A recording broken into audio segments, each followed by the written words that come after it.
10번 문제 풀어보도록 할게요.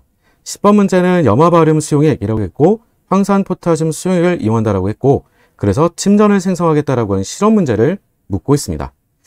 자, 실험 문제는 여러분들 지금까지 어땠을까요? 피트 시험에서의 실험 문제는요. 이론적인 베이스보다는 그 실험 과정에만 충실하게 쫓아가주면 답을 골라낼 수 있도록 주는 긴 문장을 읽어나가는 자료 해석 문제라고 보시는 게 제일 좋습니다. 그리고 여기다 또 한 가지 추가적으로 오랜만에 명명법에 대한 것도 어느 정도는 인지를 하고 있는가 라고 하는 질문을 주고 있어요. 따라서 염화 바륨이다라고 했던 녀석은 아래쪽에 실험 과정 같이 보면서 확인하도록 할 건데 염화 바륨은 우리가 화학식 어떻게 써요? 바륨이 BA고 염화이온과 두열 결합이 되어 있죠. 바륨은 이족인 거니까요. 그리고 황산 포타슘이라고 줬으니까 K2SO4하고 우리가 만나게 되면 누가 침전이 되는지 여러분들이 사실 개념이 잘 잡혀있는 친구들이면 용해도 위치에서 암기를 하고 있을 테고요. 그렇지 않다라고 할지라도 최소한 문제에서 힌트는 알려주고 있었어요. 그 힌트가 뭐였니? 라고 하면 황산바륨과 바로 염화포타슘에 대한 용해도를 나타내 준 거죠. 물 100g 기준으로 얼마나 최대한 많이 녹을 수 있겠니? 라고 하는 최대 농도, 포화 상태 농도를 비교했을 때 다음과 같이 BaSO4라고 하게 되는 우리가 난용성 염을 만들기 때문에 용해도가 대단히 낮다라고 하는 침전이 만들어지겠구나 라고 하는 걸 우리가 짐작할 수가 있겠고요. 그에 비해서는 우리가 KCl이다라고 하게 되는 녀석은 수익상에서 거의 다 녹을 수가 있겠죠. 왜냐면 36이나 되는 거니까 우리가 10,000배 이상 차이가 나게 되는 걸 볼 수가 있는 거죠.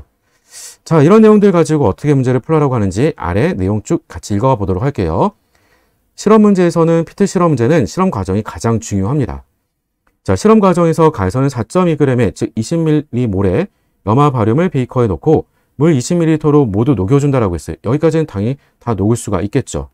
그리고 7g의 40ml몰의 황산 포타슘 비커에 넣고 물 100ml로 모두 녹여준다라고 되어 있어요.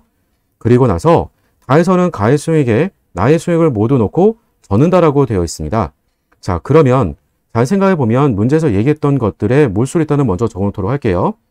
우리가 바륨과 그리고 염소 이온에 대한 몰수를 생각을 해주게 되면 몰수는 어차피 20ml 넣어줬다라고 했으니까 단위는 따로 안 쓸게요. 20ml.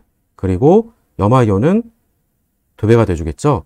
마찬가지로 우리가 포타슘 양이온과 바로 SO4-를 같이 다 혼합해준다라고 했던 건데 40ml 넣어줬다라고 얘기했어요. 그러면 40ml이긴 할 건데 포타슘 양이온은 2개 들었으니까 80ml 이렇게 되겠죠. 자, 그리고 토탈의 용액에 대한 부피는 120ml가 돼줄 거예요. 20ml하고 100ml를 혼합을 해준 거니까요. 여기서 침전이 일어나는 건 누구라고요? BA+하고 SO4-라고요. 아, 따라서 BA+가 20ml몰이 SO4-랑 1대1로 반응하게 되는 거니까 20ml몰의 SO4-는 남겠지만 우리가 BaSO4는 얼마만큼 침전이 만들어지겠니? 라고 하면 고체상이 우리가 20ml몰이 침전으로 생성이 되겠구나. 나머지들은 우리가 침전으로 있는 것들이 아니고 염화이온이 40ml, 그리고 포타슘 이온이 80ml, 황산 이온이 20ml몰이 토탈 120ml에 들어있겠구나 라고 해주면 되겠죠. 자, 그리고 라에서는 어떤 것과 거름종이를 이용해서 혼합물을 여과한다라고 되네요.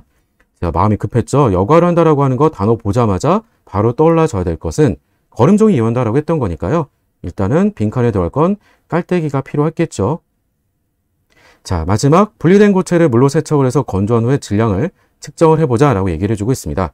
그랬더니 그 고체의 질량이 4.2g, 즉 18ml몰이 우리가 석출이 됐구나 라고 얘기해주고 있었던 거예요.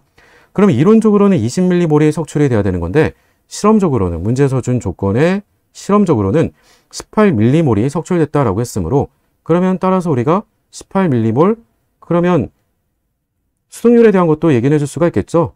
왜냐면 실험하게 되면 그 실험에 대한 우리가 효율, 일들을 꼭 물어보기 마련이니까요. 따라서 우리가 곱하기 100%로 말해주게 되면 약 우리가 바로 90%의 수승률을 얻어낼 수 있겠구나 정도 말해줄 수가 있겠네요. 자, 나머지들은 문제 보면서 확인해 보도록 할게요. 자, 이에 대한 질문으로 옳지 않은 것은 이라고 묻고 있고요. 깔때기는 기억으로 적합하다라고 했으니까 맞는 말이 됐었고 니은번 2번에서는 다에서 침전이 생성될 때 알짜이온 반응식 얘기했으니까 반응을 하게 되는 그 주체가 되는 이온들만 작성을 해주시면 되겠죠. B 플러스하고 SO4 2-하고 그리고 BSO4로 만들어진다라고 하는 거. 그러니까 이런 부분들은 위에서 우리가 용해도가 대단히 낮다라고 하는 정보를 통해서도 확인이 가능하겠다라고 하는 게 되겠죠.